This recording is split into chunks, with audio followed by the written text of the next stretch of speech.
गोरगार पहाड़ जीजा अवन जवानी के मजा लीजा अरे जीजा सुनो लमलहकार गोरगार पहाड़ जीजा अवन जवानी के मजा लीजा देख बन चांद तो करेला ना रोमांस हो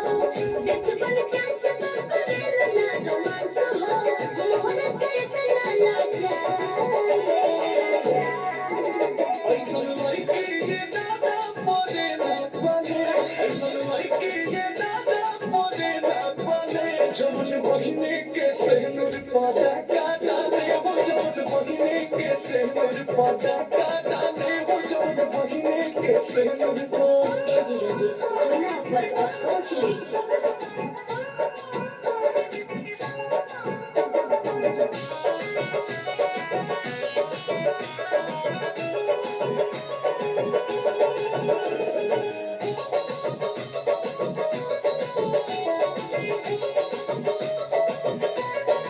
हम हुसैन बानी जी कोई परेशानी ना बाती राज रही जी बेबी हो जाने ना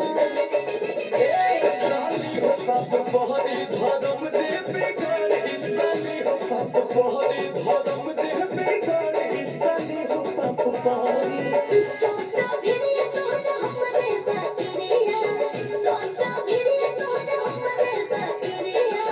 चुम्बन दे दे दूंगा ले आई ना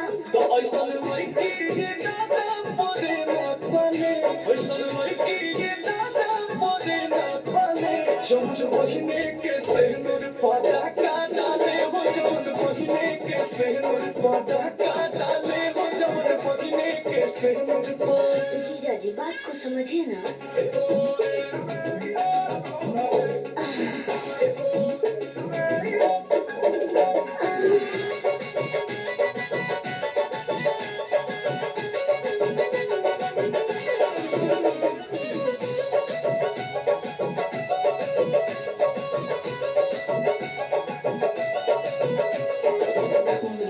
के लगाता अब मसा ढालो जतना हक बनो तुझे उससे ज्यादा लो